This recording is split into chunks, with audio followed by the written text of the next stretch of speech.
Hey Libra, what are you going to dream into being this month? You're super psychic. You feel very emotionally connected to other people. The only downside of that is you've really got to watch your boundaries and you've got to be clear about what you're saying, because you can fall into a beautiful illusion or perhaps even cast a beautiful illusion over someone else. Like, you're not really going to do something. You know that really you shouldn't be flirting.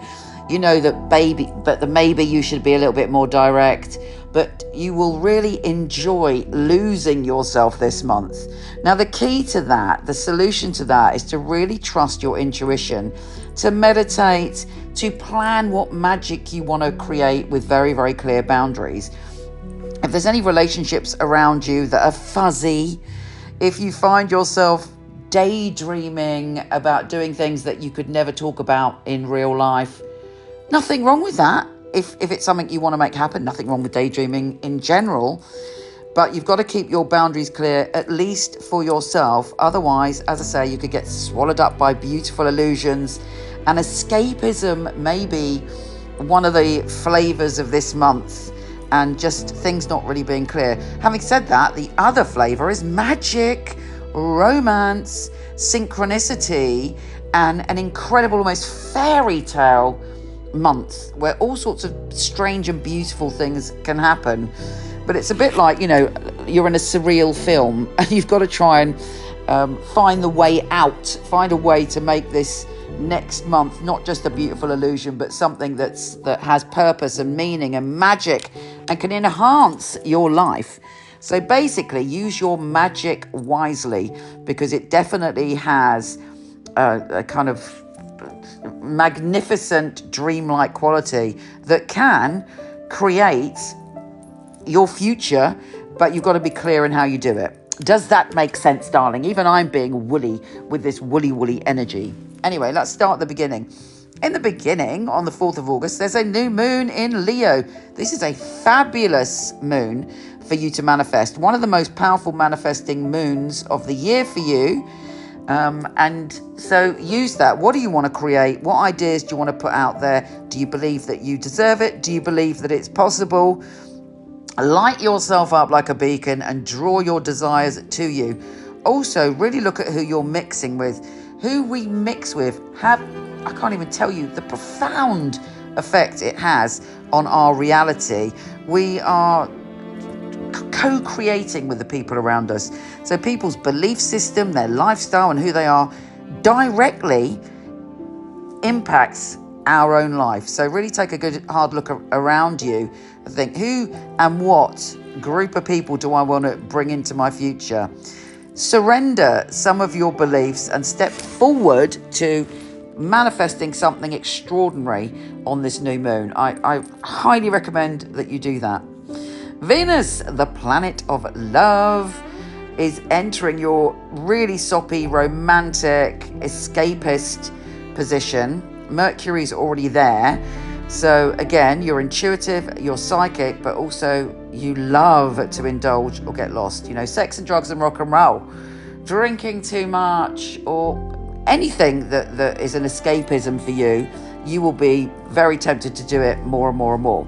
But as I say, you're also super intuitive and psychic. This is a great time to take up tarot reading. This is a great time to take up meditation. If you have any kind of desires to improve your spirituality or your own amazing psychic ability, get out there and do it. Now, an adventure is calling around the 14th when Mars and Jupiter collide. This is a very, very powerful conjunction, and you are urged to travel, to study, to express your unique soul in any way that you can. Also, the moon is joining in at some point that day. So your emotions, your drive, and your optimism are on full blast.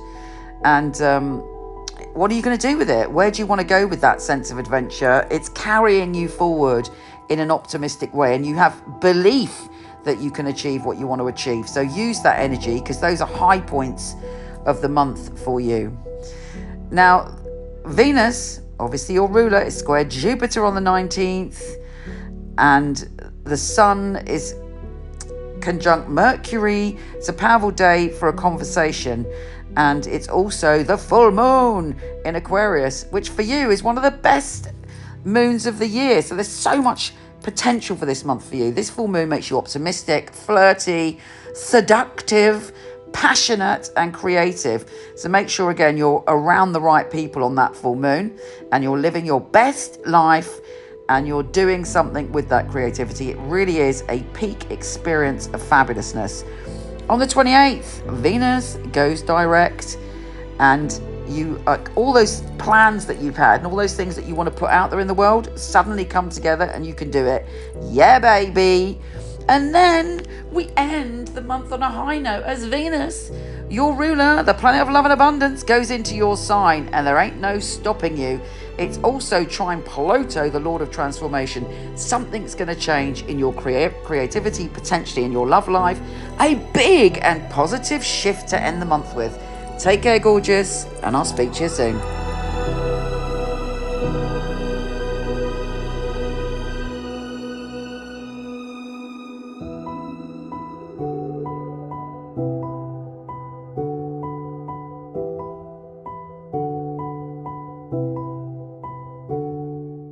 So here is the deck. I love the box. Got some of the tarot heroes on the front that are in my deck, which I'll tell you about later. It is flip top. How fabulous is that? I love that. And then you have the little booklet here. Little nuggets of information about each card. Here they are. Notice the gold. The Fool. The Magician. The High Priestess, which is so important because it is Pamela Coleman Smith. She was the illustrator of the original Rider-Waite. And I have 3 Lovers cards. The Chariot, Strength, the Hermit, various heroes here. This is Anna May Wong. So I've got this leaflet that comes with the pack. It gives you one line of straight to the point wisdom about it. But this is the book. And I'm so pleased with it because what I aim to do with this deck is to inspire your own psychic ability, but also to empower you and uplift you every day with the message of the card. Let's take a look inside. In it, we've got the meanings and readings. All my knowledge is in this book, all my love and all my heart. I talk to you about my journey, and I talk to you, most importantly, about how to dive in and learn the tarot really quickly, because that's the way I roll. Very easy guide.